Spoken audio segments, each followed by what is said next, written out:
네, 한발장전. 요즘 무기력하죠. 저뿐만이 아니라 대부분 많은 투자자분들이 느끼시는 공통된 느낌일 수도 있습니다. 물론 이제 좋으신 분도 있죠. 천상천하 에코독전은 그냥 제가 지어낸 말이고, 에코 시리즈는 상당히 뜨겁고, 현실이 그러니까 보통 주식시장에서는 예단하지 마라. 뭐 어디까지 어떻게 될지는 지수도 그렇고, 종목도 그렇고, 그냥 나타나는 현상에 대해서 적응을 해라라고 이야기들을 합니다. 현실적으로. 말이 쉽지 그렇게 하기 굉장히 어렵죠. 자, 하여튼 에코만 지금 코스닥에서는 존재가 강하기 때문에 다른 이제 모든 자금들을 빨아 들여간다. 네, 이것도 우리가 경험해봤던 부분이 있습니다. LG화학과 LG에너지솔루션이 물적 분할을 할 때 뭐 그런 이슈가 좀 있었고, 불과 얼마 전이었죠. 뭐 큰 오래된 과거 얘기는 아니니까. 자, 오늘은 그냥 경제 지표 일정만 보겠습니다. 참 이게 선정하기가 굉장히 어려워요. 한발도 이제 투자 아이디어를 공유하고자 기업들, 종목들을 찾는데 요즘처럼 이렇게 별로 가상의 어떤 그 실적이 별로 성적이 안 좋다는 얘기죠. 그러니까 종목 선정하기 굉장히 어려워요. 그래서 오늘은 종목 선정 안 하고 경제 지표는 그냥 한 번 더 훑어보는 정도만 하겠습니다. 잘 아시는 오늘 한국은행 금통위가 있습니다.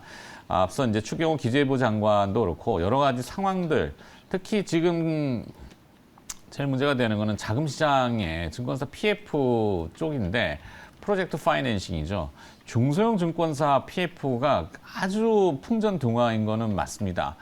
여차하면은 이게 완전 확 들불처럼 번질 수 있기 때문에 차단은 시켜야 되는데 뒤엉켜 있죠. 막 엄청나게 뒤엉켜 있어요. 지금 사실 그 지난번에도 한국전력하고 가스공사 말씀드렸는데 채권을 계속 발행하다 보니까 이게 거기는 또 그들 나름대로 채권 시장에서는 돈을 흡수해 가 버리니까 증권사 PF나 브릿지론 같은 데에 소화가 잘 안 돼요. 높은 금리로 자꾸 차환이 되고 차환도 잘 안 되고 그러면 이게 나중에는 결국에 문제가 생길 수 있는 부분이 분명히 있죠. 그러다 보니까 금리는 어떻게든지 동결을 시켜놓고 하반기에는 금리 인하 가능성도 계속 열어두고 있습니다. 앞서 전문가들도 얘기했지만 자 그러면은 이제 문제는 미국의 금리하고 연동성인데 오늘 낮에 이제 중국의 PPI 중국 생산자 물가지수 발표됩니다. 중국하고 관계가 미국도 그렇고 우리나라도 무역 수지도 그렇고 뭐 관계가 많이 차단이 돼 있고 비중도 줄었다고는 하는데. 그래도 중국이죠. 네, 그래서 중국의 이 생산자 물가 지수는 이전에 마이너스 1.4% 하락, 이번에는 예상이 2.5% 하락, 더 떨어지는 거죠. 우리 시간으로 오전 한 10시 30분경에 3월 중국의 CPI하고 PPI가 같이 발표되는 거, 요거 한번 주목해 봐야 되고, 저녁으로 넘어가면은 유로존의 소매 판매 지수가 나옵니다. 2월달 소매 판매 지수는 마이너스 2.3에서 3.5까지 떨어질 것 같아요. 그럼 이게 무슨 얘기냐면, 유로화 약세, 달러가 강세, 달러 인덱스가 어제 102.5까지 올라왔죠. 엔화도 약세. 우리나라도 오늘 기준금리 동결, 원화는 조금 1320원 위쪽으로 트라이 될 것 같고, 그러면 그거를 반영하는 외국인들이 어제처럼 주식을 살까? 이거는 봐야 됩니다. 네, 그리고 하여튼 뭐 이런 정도. 애둘러 뭐 쭉 얘기했는데 그리고 내일 저녁에 이제 뉴욕에서 12일 날 미국 3월 CPI 나오는데 5.2%라고 예상은 됩니다. 예상이 낮아요. 그럼 예상치만큼 충족이 안 되면은 또 시장은 실망할 수 있죠. 그리고 저거는 이제 앞서도 계속 설명드렸지만 지난해의 같은 3월 달 소비자 물가 상승률이 그때 높았기 때문에 이번에는 착시적으로는 낮아질 겁니다. 점점 낮아질 수 있어요. 근데 M2M이라 그래서 전월 대비의 상승률 그리고 또 코어 CPI, 그러니까 근원 CPI의 추이를 이번에는 좀 중요하게 봐야 될 것 같다. 이 정도입니다. 뭐 얘기가 빙빙 돌아갔는데. 네. 종목 얘기 안 하면은 이제 매크로 얘기는 재미가 없어서 자, 두 분과 또 같이 갑니다. 화요일에 또 든든한 저희 그 버팀목들입니다. 유스탁의 유창희 대표 나와 있고요.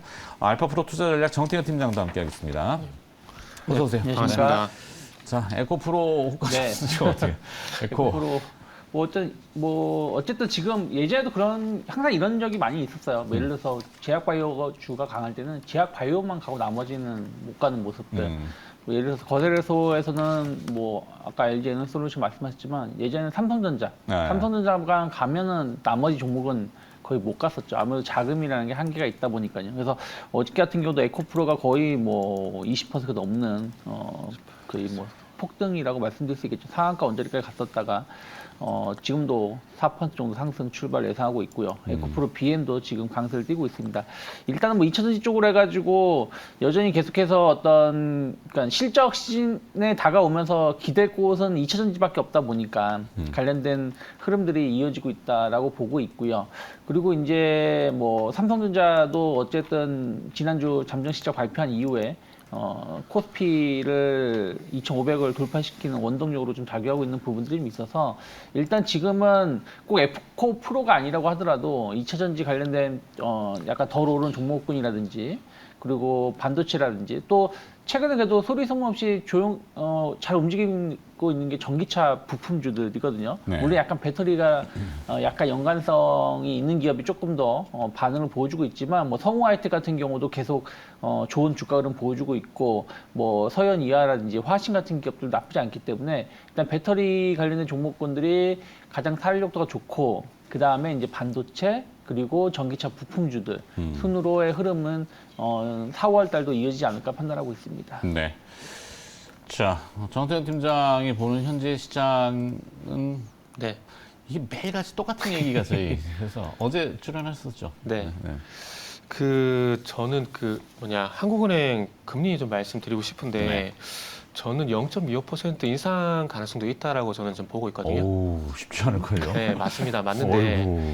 일단은 작년에 만약에 그 네. 정태현 팀장의 예상대로 되면 정태현 팀장은 글로벌 스타가 되는 겁니다. 그러고 싶진 않아요. 아무도 그 예상 안 했거든요. 그러고 싶진 않아요. 그러고 싶지는 않고. 그러지 않고 왜냐하면은 그 작년에 그 한국은행에서 금리 인상했던 패턴을 우리가 좀 볼 필요가 있는데 5월 달에 0.25%라고 7월 달에 0.5%라고 그 다음에 0.25%, 0.5%를 하게 되면서 계속 속도 조절을 해왔었거든요.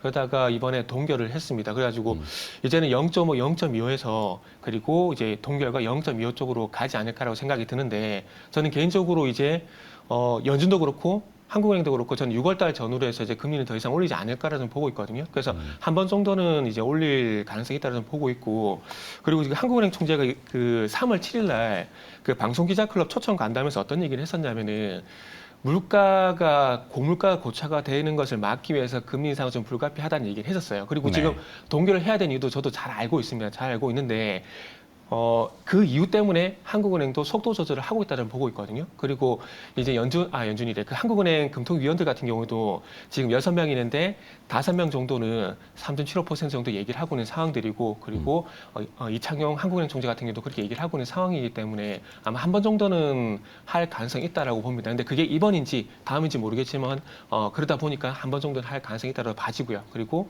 이제 한국은행 총재께서도 3월 달 이후에는 물가가 4.5% 이하로 내려갈 가능성이 있다 얘기했기 때문에 그래서 한 번 정도는 여력이 있다라고 봅니다. 그래서 인상을 예상하고 있습니다. 우와, 그렇게 던져주면 이제 어떻게 받아야 되지? 시간이 그래가지고 네. 자, 계산이 임박했습니다. 문 열고 들여다보시도록 하죠. 계정 준비 들어가시죠.